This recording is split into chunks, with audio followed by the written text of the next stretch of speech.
I just put the agenda back in the chat one more time, so I think the three of you at the very least and everyone else should have access to it.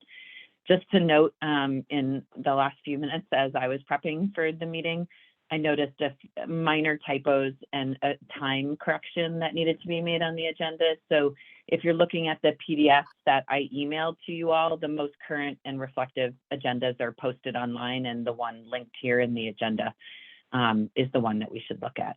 Largely, I gave us 45 minutes to talk about the subcommittee and only 10 minutes to talk about the council agenda. So I tried to reapportion the time in a more appropriate way. Dave, can I just ask a clarifying question? Because I printed them out earlier. So are the time changes, are those just on the agenda for the steering committee meeting today? There weren't changes made to the proposed council meeting agenda timing? Is it still fine to look at? No changes made to the council agenda, except I did add in my email out to the council, Bram Klepner identified that we'll have new counselors at the March meeting. And so when we get to that agenda, I'll share it on my screen. And I just added 5 minutes at the beginning to give a space for introductions that I hadn't thought of on the agenda. So that's the only change I made to the council agenda as of yet. So in the first order of business is to approve, one, to acknowledge that you all have not met since November. That's probably our longest break in the last 2 years. So nice to see you all. Since then, our contract with Consensus Building Institute has closed and wrapped up. So we're in an interim phase right now without a facilitation contract. So we are working to execute our new contract. And so in contract negotiations right now with our new facilitation contract that will also support public engagement. But we anticipate having that fully executed for the in-person meeting in March, and hopefully even for your next steering committee meeting. But for today, you're stuck with me. And in the chat is the agenda that's linked to the minutes from your last meeting in November. Does anybody have any corrections or notes to those? Hearing none, I will presume those to be approved. And then, so before we get into the meat of the meeting, which is really to plan and prep for the March council meeting, there has been some transition and shifting around subcommittee membership. So in a minute, I can share my screen and share the updated subcommittee membership document. But before we shift to that, I also do want to acknowledge that Chris Campany is no longer a counselor. Obviously, as we set up the process and the systems for, hi, Secretary Clauser, for the council at the beginning of the process, we envisioned the steering committee having 2 administrative appointments and then 2 representatives from the House and Senate. And so we're in a transition with House appointed members. We still have 2 vacant counselor seats for the House.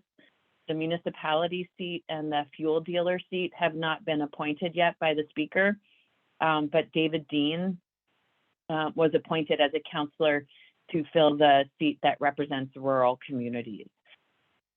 So I just want to identify that we're down 1 steering committee member, give you all a chance to consider a process for how you'd like to advocate for a new House appointment member, a new House committee member to join you all on the steering committee, and then identify if that will inform ultimately how we deal with the council agenda for later on in today's agenda. So just want to provide a space, appreciating that it was self-selection last time, see if that makes sense again this time.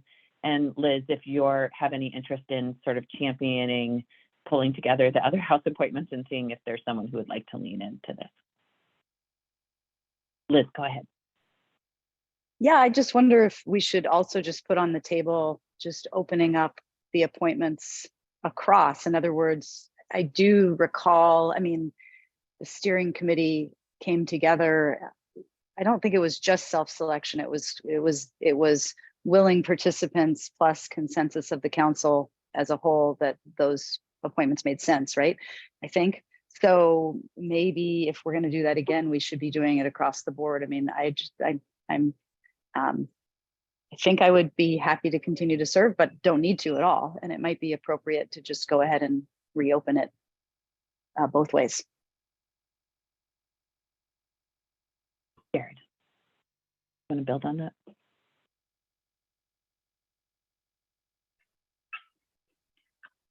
Jared, did you want to build on that, or are you frozen? Sorry, Yeah, I should tell you. I was actually going to. I'm happy to follow that thread as well, but I was initially going to say just on the House side. My recollection was that last time we had a process where folks were willing to, or were able to say if they were willing to serve in the role. Others were able to nominate other members, and then the council kind of considered those, and I think it was just a consensus process. I guess what I'm thinking is we don't have 2 House appointed members right now, or if we still have 2 vacancies, I would rather wait until those seats are filled, and so we know who all of the House members or House appointees are, and allow them to then, identify from amidst those 8 folks who's willing and able to serve, and then have that decision made. I mean, I would certainly want to defer to the House appointees on that, but I think that, to me, I don't know as though we're going to be held up from or prevented from doing anything with having 5 steering committee members rather than 6, and I'd rather have the full complement of House appointees first, and then allow any of those 8 to step forward or be considered before, and have every councilor be able to vote on that. That's just my first thought. And on what Liz shared, I can't remember if we actually said anything in our kind of process documents around length of terms. I think it would probably be good to pause and say, are folks still wanting to serve? Is there anyone else who's interested in serving? And if we're going to do that anyway on the House side, do it across the board, as Liz said. Thank you both. So on the first point of the House appointment, I'm hearing at least consensus from Jared and Liz that it doesn't make sense to approve or self-select, work by consensus, a new House appointed steering committee member until the full suite of House appointments are made to the council. So that makes sense, and I suspect we would all be in agreement on that. To the second point of the overall representation of the steering committee, I think this sort of bleeds into the other comment that I was going to make as we got to look at subcommittee representation and leadership and recognition and appreciation around the roles and responsibilities of the steering committee going forward. I think as we talk about that and talk about the agenda for the March meeting, I think that I will advocate that it is time to update the process roadmap in a new space of that document was put together sort of at the impetus and as a catalyst for the council starting off on its work. And we're now in a process of ongoing maintenance of a system and structure, and that capacity and needs are shifting. And so I have been thinking a lot about updates and revisions to the document that would address things like terms on steering committee, selection of that, roles and responsibilities of the steering committee in this new phase of work, as well as term limits for subcommittee members, process for appointing new ones. None of that is really envisioned in that document yet, and for a system that is intended to live on for decades now, I think that it would behoove us to have an eye to that document again and update it for this next phase of work. So why don't I just, as a springboard for that, share with my screen and just acknowledge an approval needed from all of you around, oh my God, too many screens open. Why won't it show? Sorry, it's not picking up my, it's not picking up my web windows. Susan, if you would be so kind as to save me and share the subcommittee membership document, because it's not finding it for me, even though I have it open as a screen. Oh, wait, I know why it's not. Wait, I know why it's not. I know this trick on Zoom, sorry. I got it. Sometimes if it's not the window that you have highlighted, it won't find it for you to share your screen. So I want to acknowledge that with the departure of counselors, there are vacancies in co-chairships on subcommittees. And one of those is on rural resilience and adaptation. And while there are clear considerations for how we should be thinking about counselors as well as members of the public joining these subcommittees, there's also been a need to shift responsibilities for co-chairship in the Just Transitions subcommittee. So first, I want to acknowledge that Sue Mintner, who is not stepping down from the council and has no intention of stepping down right now from Just Transitions, does need to pull back from her role as co-chair on Just Transitions. And graciously, Kelly Klein, who has one more year as her Senate appointment, has been willing to step up into that spot for Sue. She's already a counselor serving on that subcommittee and will bring great expertise. As a subcommittee, they supported that last night when they met. And then in the past, Just Transitions has felt the need to have additional co-chairs, so want to flag this for you all. Both, I think the merit of work and responsibilities there has been evolving, and Kelly and Abby Willard, who serves as Secretary Tebbett's designee there, both feel like they would be better served by having someone who can bring additional capacity to planning and organization of those meetings. And so Chase Whiting, who is a subcommittee member, and while he doesn't occupy an admin seat or a legislative appointment seat, they would like to elevate him to be thought of as a third co-chair for Just Transitions. In the past, this was a role that they took with Nadia, who also supported Sue and Sarah Phillips at the time. And I sort of think of Chase and Nadia as the same kind of workhorse and will really help support Kelly and Anson and Abby. So want to acknowledge first and pause that as your role as the steering committee, it's your role to approve those changes. The subcommittee discussed it last night and they supported moving that forward. So just want to see if there are any concerns with sort of a deviation from a standard approach of two co-chairs and elevating Chase as well.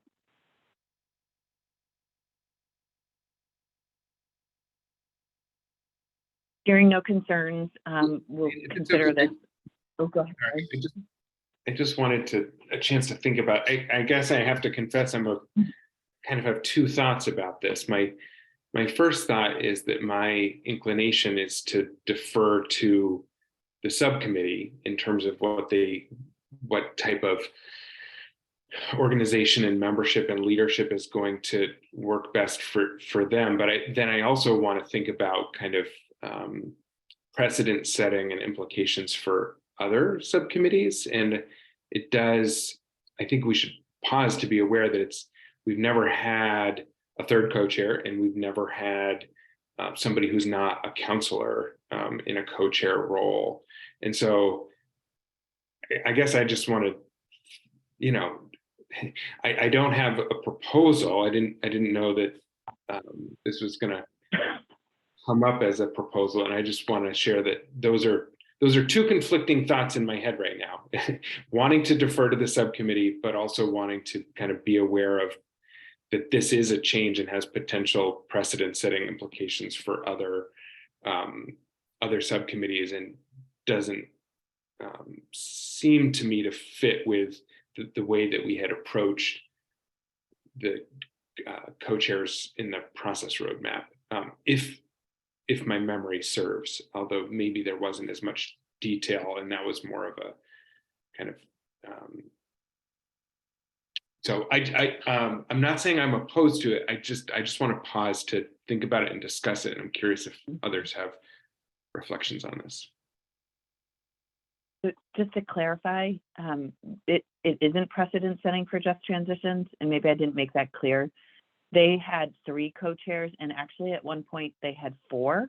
Kaya Morris and Nadia, my apologies to Nadia that I'm not remembering her last name right now, was a hyphenated last name, but the 4 of them actually co-chaired Just Transitions at one point. So at one point we had 3 and then 4 co-chairs for Just Transitions for an interim period. So they are sort of the break from the norm. And I can't actually remember how or if we dealt with it in the process roadmap, but I'd be more than happy to follow up with an email to you all explaining if that allows for it in the process roadmap or how we dealt with it at the time. I don't remember. I just put in the Jane, it does acknowledge additional co-chairs in the roadmap. Okay, great. That's helpful. Thank you for that. Okay.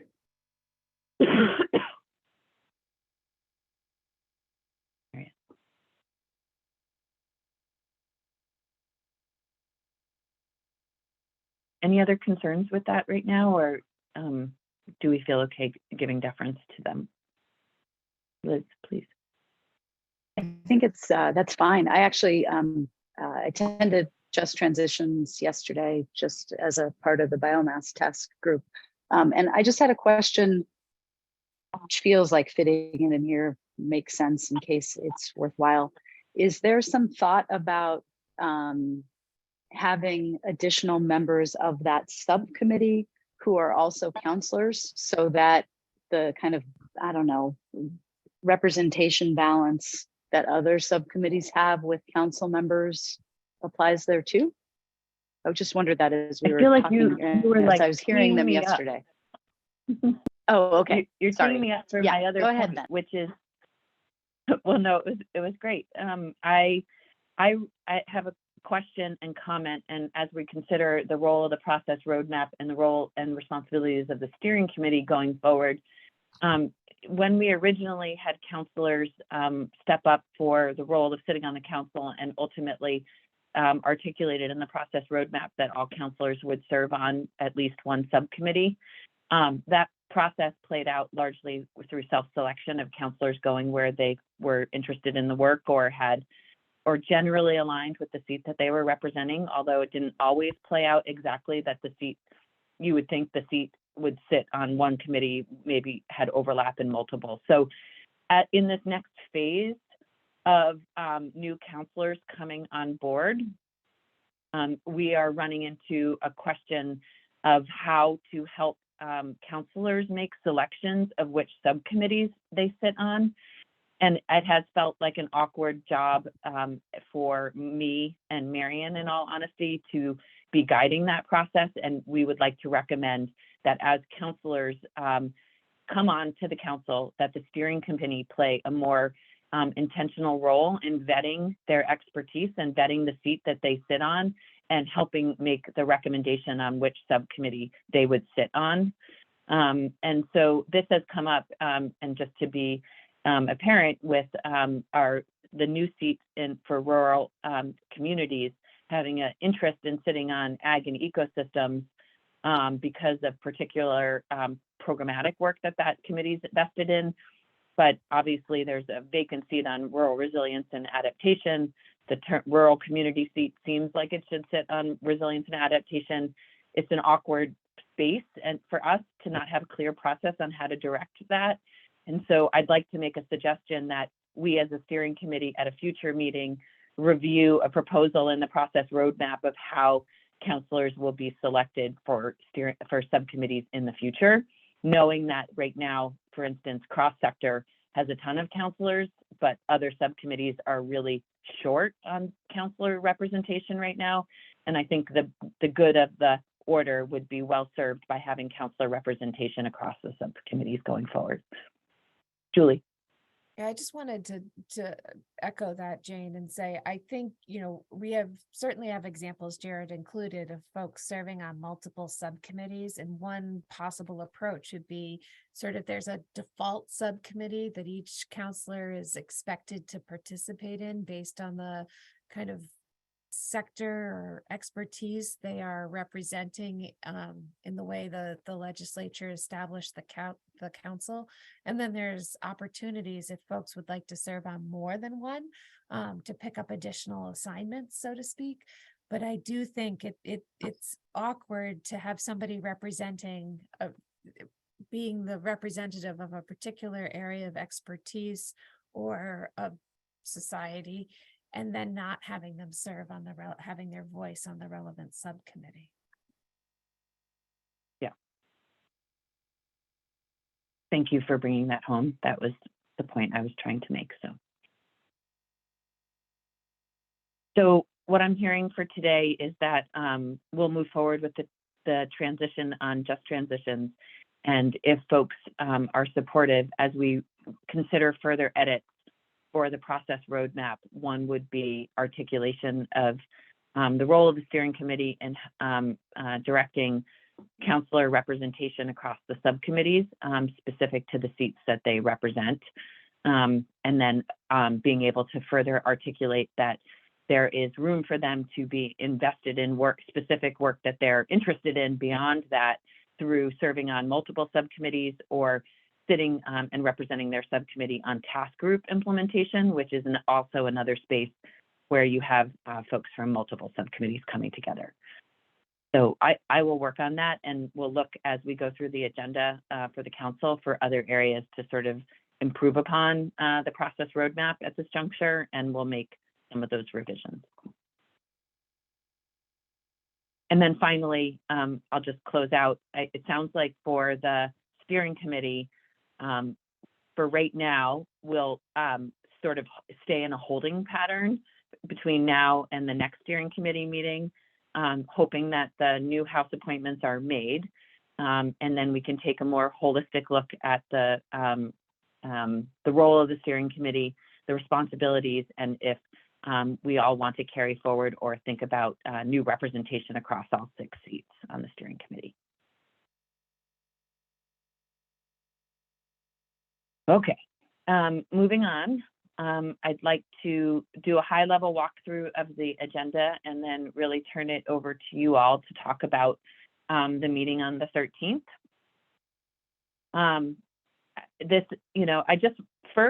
I want to reflect on with all of you that this will be the first time you as a council is coming together as a group in person. I think that in and of itself has value, and just want to reflect on if March still feels like the right time to do that in the legislative session, in the process around timing of work. And so I just want to say we have this date set. I think that we thought it would be that we would have the full suite of counselors back on board, and we'd be able to advance planning and strategy for the coming year. I also just want to acknowledge that if things feel different or we're off course at this point, we can always step back and ask again if this is the right time to do this, or if we would be better suited. And I just mentioned that only because I have had some comments come into me since sending this out about the timing of this meeting. So in order to think about that and the timing, I'll just put forward, before we go into the details of how we plan to accomplish this, the objectives that David and I worked on before David went off contract with us. He and I tried to craft this together, this agenda, but really the objectives that we were seeing was thinking about how we clarify the ongoing role of the council, the steering committee, the subcommittee and task groups in this sort of period of interim work between climate action plan that we first updated, implementing that, and a future iteration of the climate action plan that is now understood to be due July 1st of 2025.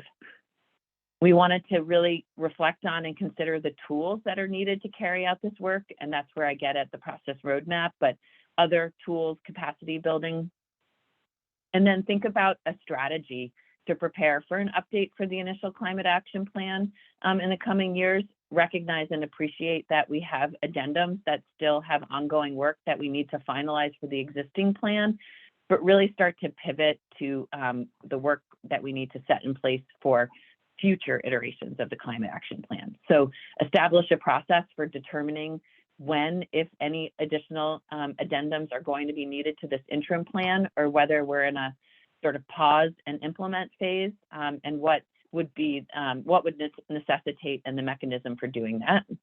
Think about timely and meaningful public engagement between now and the next iteration, as well as how we deploy and think about the just transition principles and implementation.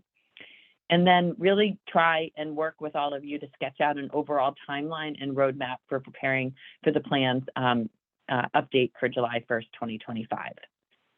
So before I get to the agenda specifically and how we think about accomplishing this, I just want to pause there and allow for you all to reflect on, one, are we feeling good about this meeting carrying forward? And two, presuming that we are, does this sort of strike the right chord with all of you for the objectives that we're thinking about for that day? Kristen, Secretary Clauser, please.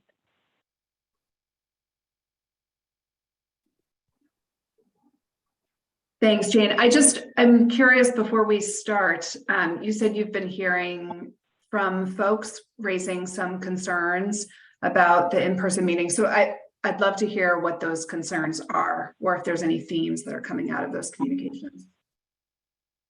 Yeah, I heard from two counselors, just offhand, one in a phone call and one in an email after this agenda went out, just questioning the timing based on all the action in the legislature this session around implementation of the climate action plan, whether it would be better suited for us to take a longer pause of the Climate Council and come back together and really take stock of the work that was accomplished or not accomplished during the legislative session and how we move forward in the space after that.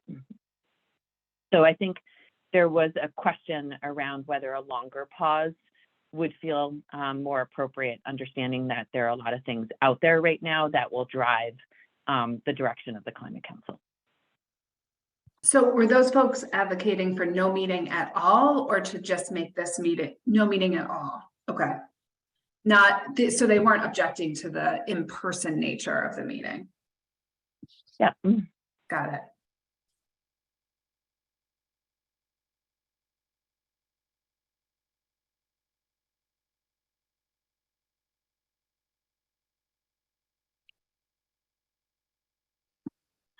Yeah, I mean, sorry, let me raise my hand.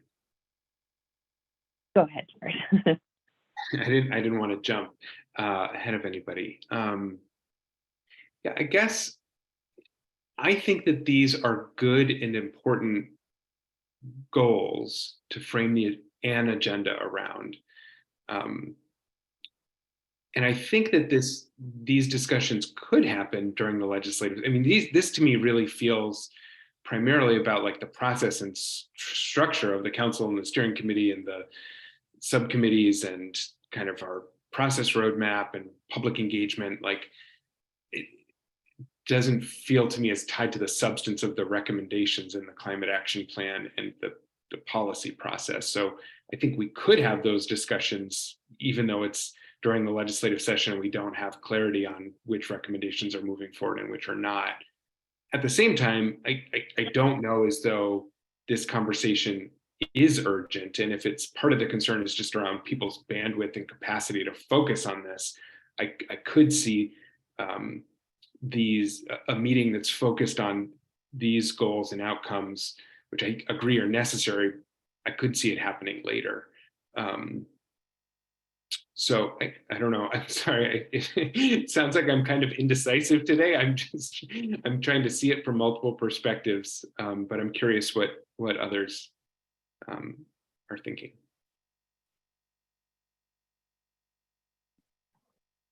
I guess obviously not being a counselor or the facilitator long term, but having a stake in this, I will acknowledge that bandwidth aside, which I know is always a challenge for all of you and everyone, I think it's actually a nice time to lean into a process conversation, to acknowledge that it's not the right time to talk about recommendations and programmatic work because there's a lot happening over there, and really allow ourselves to sort of put that aside and think about the sort of long-term structure of the council and the capacity of counselors and staff to support it going forward. I will just add one thing, which is I think it would be ideal if we had the full complement of counselors there for that meeting. And I think it's still possible that happens. I know that the speaker has an application posted on the website. hopefully if we're going to do that, we would be able to have everybody there. I guess I would want to kind of reserve the option of delaying the meeting if for some reason we didn't think that we were going to have a full council by March 13th. If a big part of it is kind of introductions and orientation and all working together on structure and process. I mean, if it's only 1 or 2 seats, I don't want to hold up important work for that, but it does feel like if it's the first time we're all going to meet in person and kind of discuss and agree on a process going forward together, it does feel ideal to have everybody. Not that I would want to set a hard and fast rule that we can't do a meeting while having a vacancy, but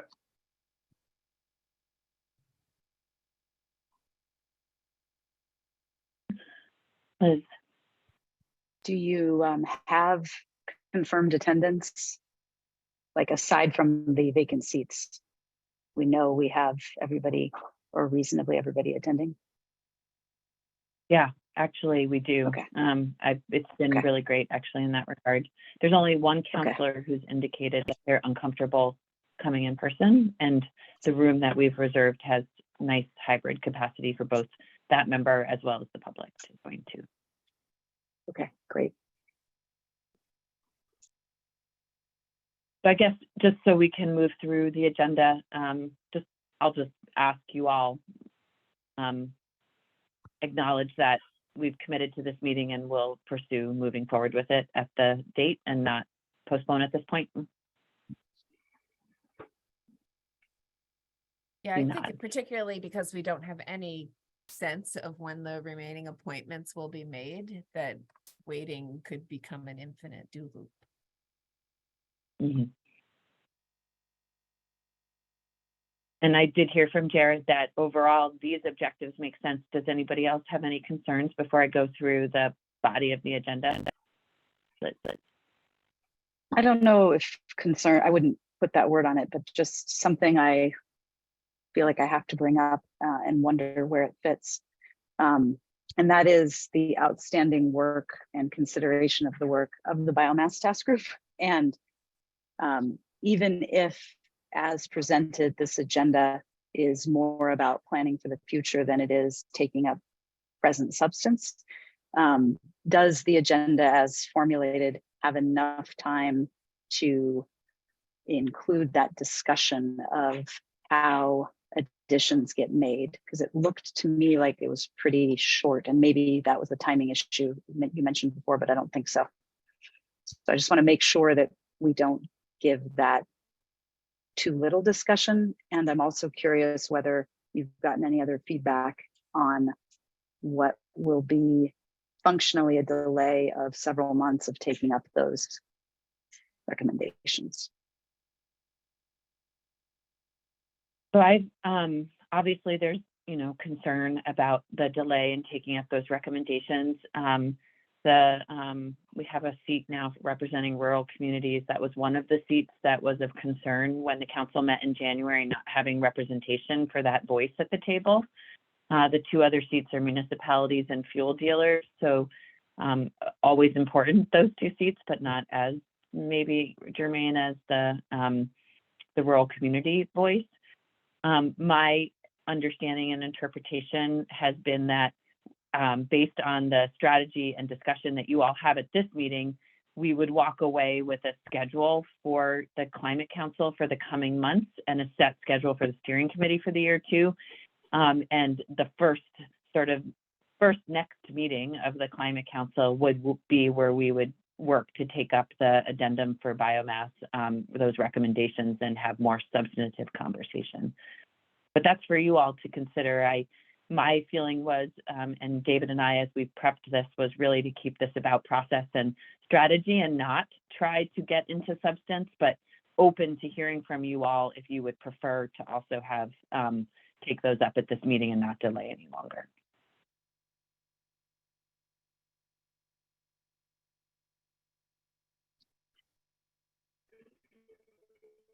Any more? Yeah, I I don't want to, I sort of don't like the way that was phrased as a choice, I guess, and delay any longer, but I feel like the intent for this meeting is different than most climate council meetings. I see this as one focused on process and not business. And so would propose that I think we need to give it a very specific, we need to determine our next meeting date past this meeting and have a time to take up those recommendations clearly articulated. But if we start to bring business into this meeting, we're gonna need to be there for 2 days. Thanks for characterizing that better too. Jared.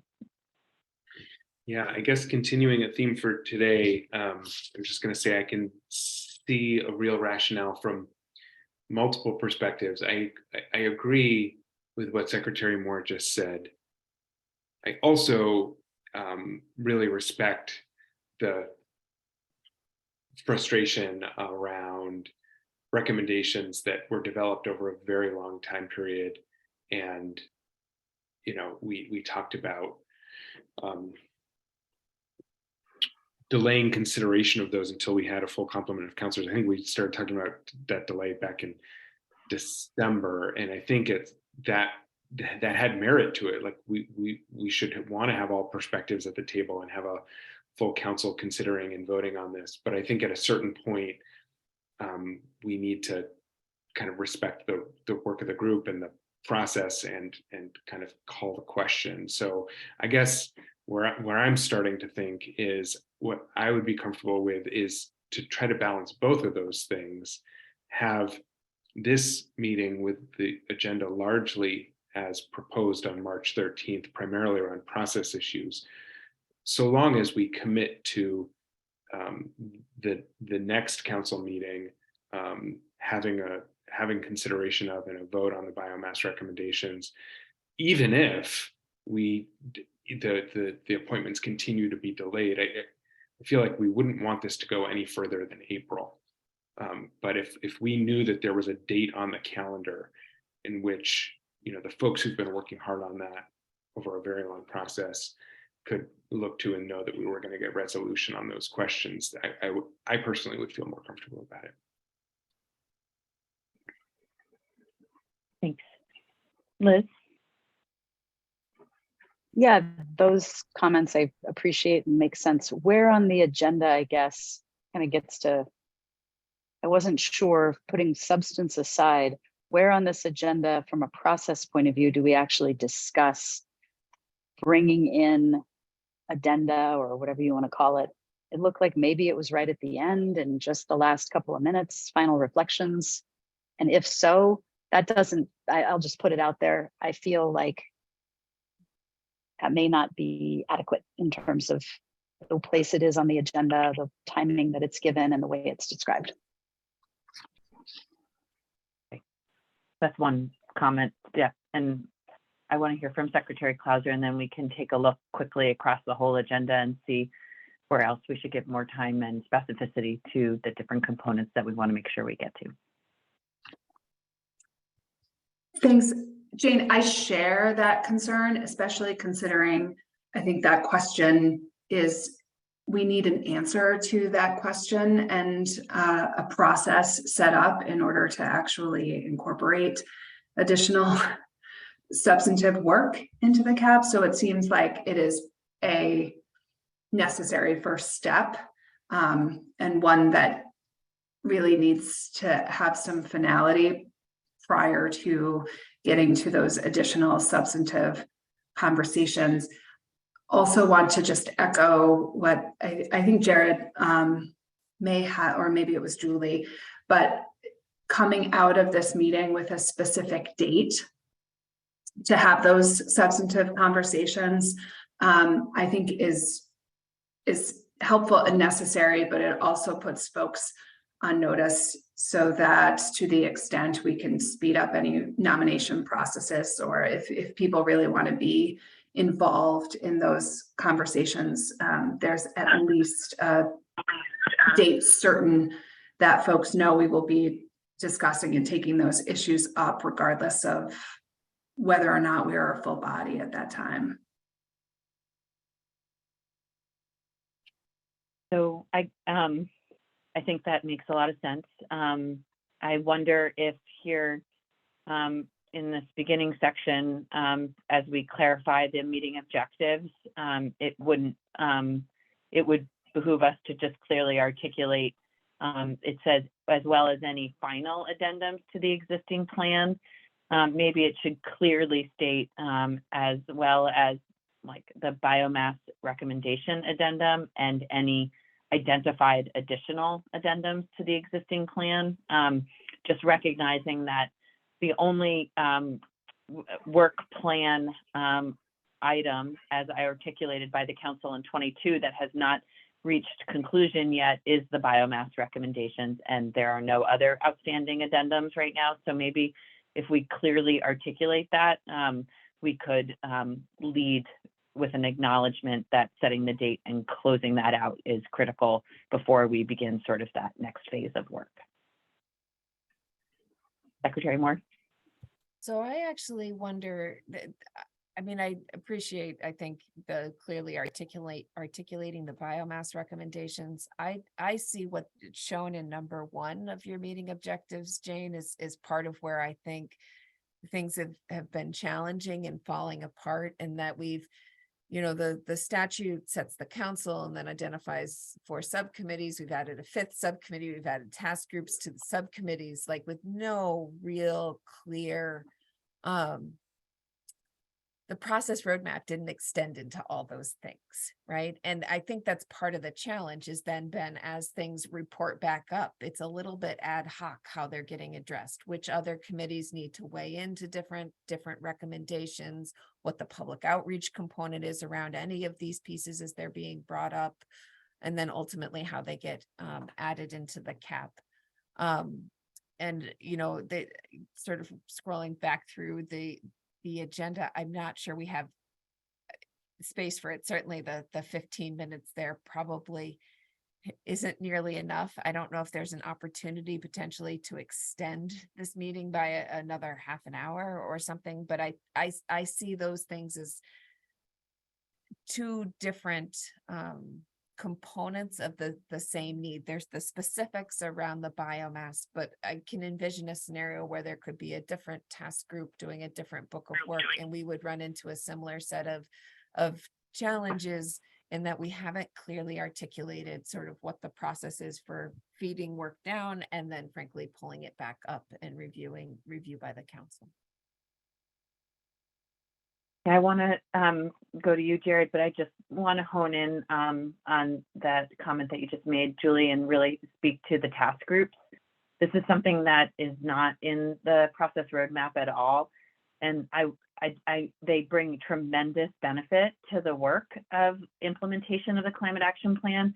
But I just want to hone in that they are very burdensome for state staff right now. In that we have 7 contracts, all have task groups, and trying to figure out how to hold and bring value from the task groups into contractual work, into recommendations, and then feed it back into the subcommittees. I would actually argue that I would love to revisit the role of task groups and how we form them, and reflect on the role of subcommittees, knowing that subcommittees are actually also a more equitable way to implement the work, because people can receive per diems, but they cannot for task groups. They can only get the hourly wage. This is constantly raised for me also by people who participate in those. And so, yeah, that the role and capacity of all of this work is something that I think that we really need to acknowledge going forward, and knowing that it has tremendous value, but also brings with it administrative burden quite a bit. Jared, please. Yeah, a few things. I agree with Secretary Moore about adding more time for that discussion item. I do think that correct me if I'm wrong, Jane or Marion, but my understanding is that there is a distinction to get to the point about kind of stipends and equity on task groups, that there's a distinction about kind of publicly warned meetings and task group meetings that aren't kind of broadcast meetings, and that the ones that but maybe that distinction is not right. I had just heard that. I think the larger point I want to make is that in order for this meeting to be as productive as possible, I want to think through, do we want to use this meeting to identify the areas of attention and where we want to see added clarity in the process roadmap, and then do that work to update and revise the process roadmap coming out of this meeting?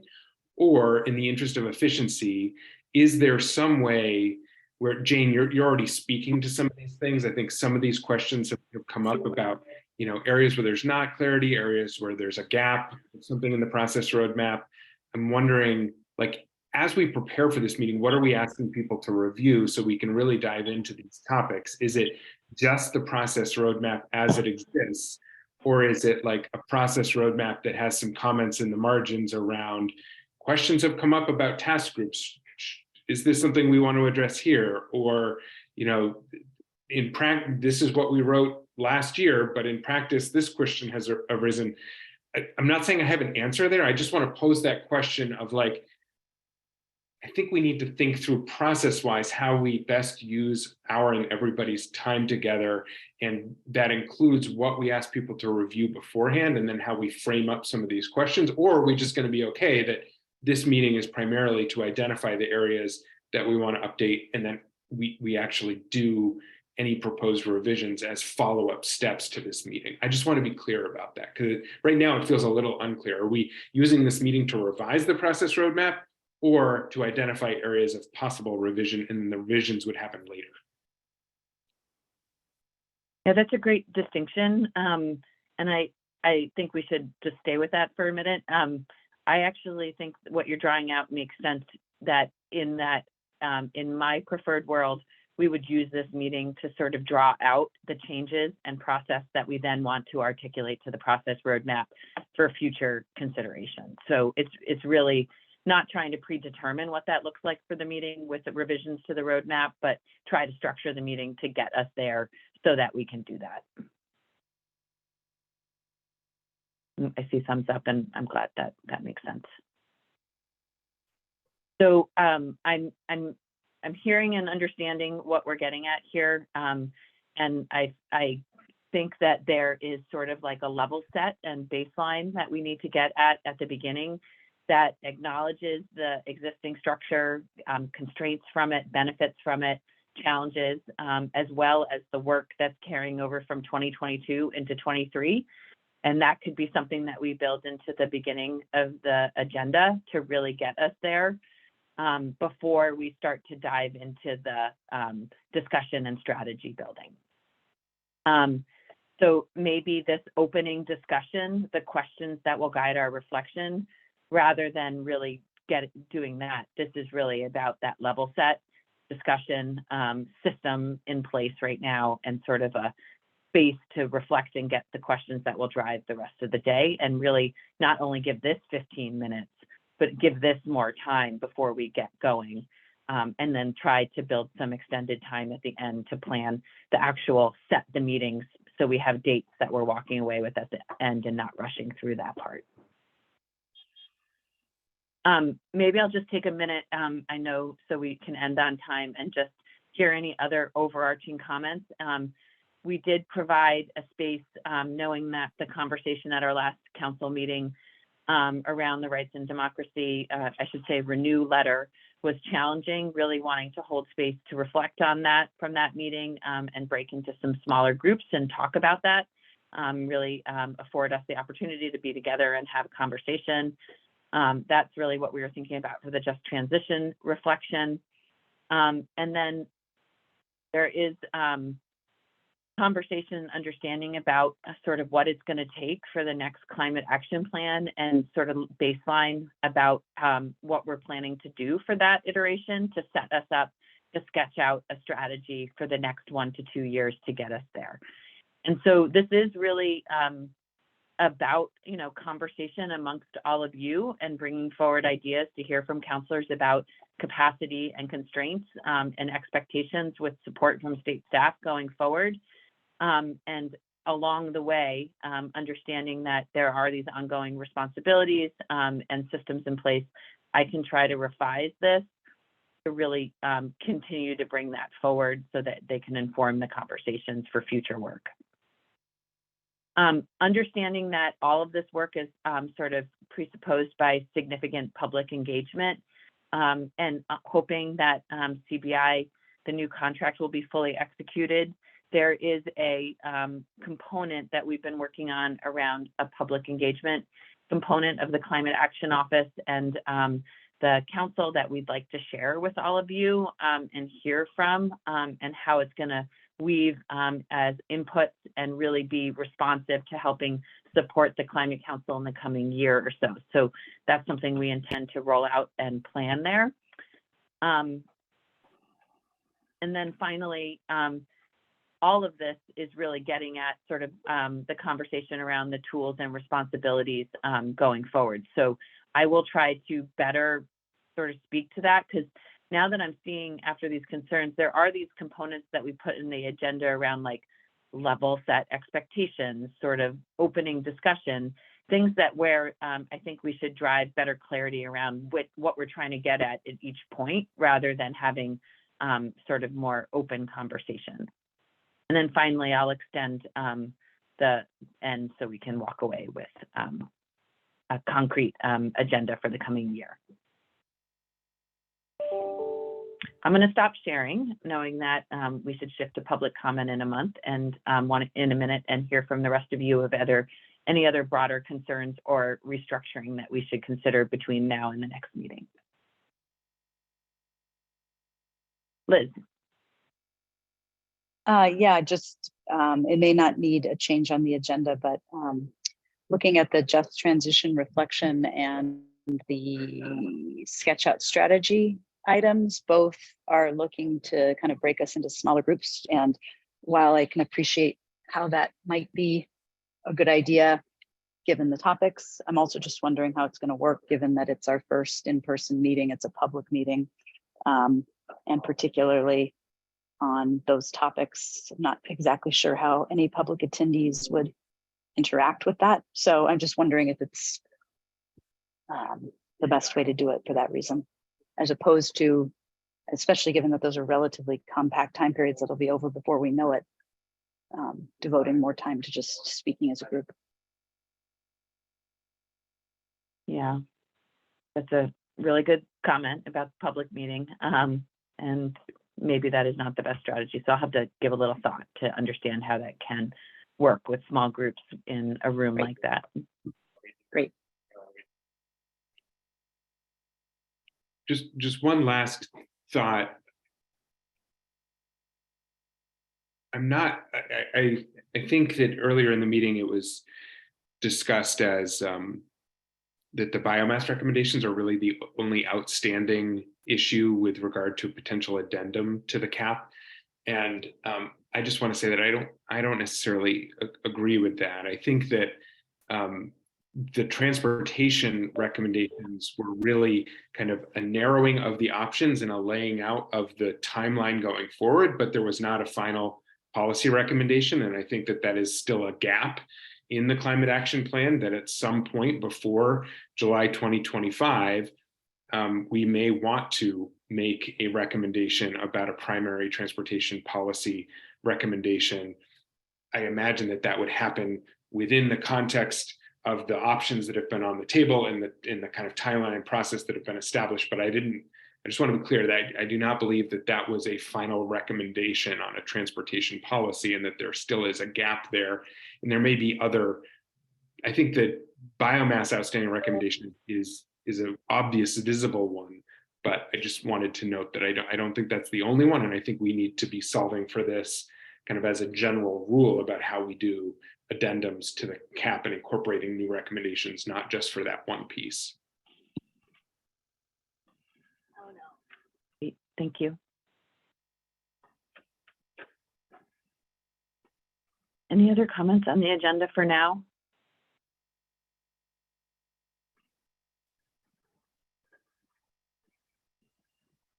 Hearing none, I will work to improve upon it and work to get you all a revised draft iteration ahead of the next meeting with time for comments and back and forth. And we will meet again the week ahead of the in-person meeting to finalize the agenda, as well as any outstanding considerations or tools that we might want for that meeting to be prepared. So with that, I'd like to see if there's any public comment for today's meeting.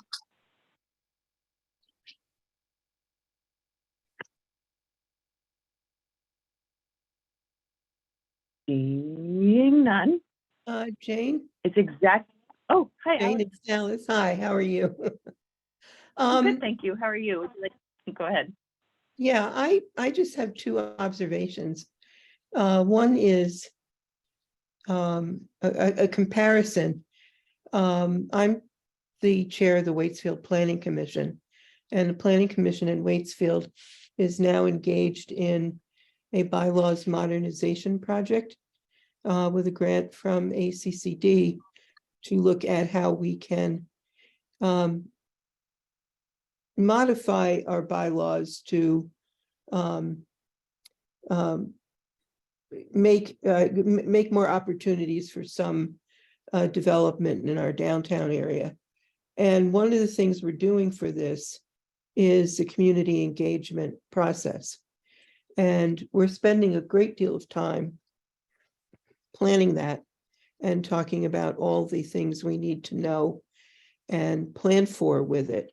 And we really, our main goal is to get as much, I mean, getting people to come is always the first thing, but we're also trying to really reach out to groups that are going to be valuable in their opinions and their ideas, and maybe some of their far-fetched ideas. So we're planning this. One of the things we've decided to do is we're going to record a session on what this is, like what is a bylaws modernization grant?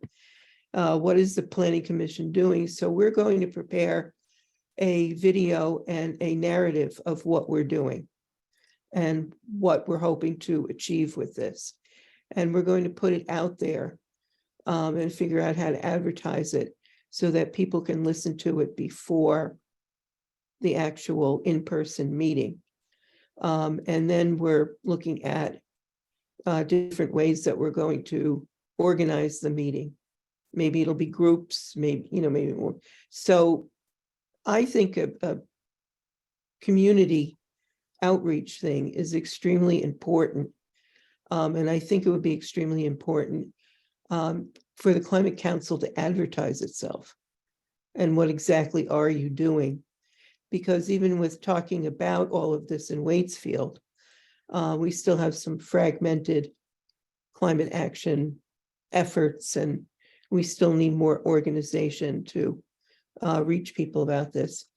And my second comment is when we look at process, I would encourage the group, the council, to try and come up with a process that is not cumbersome.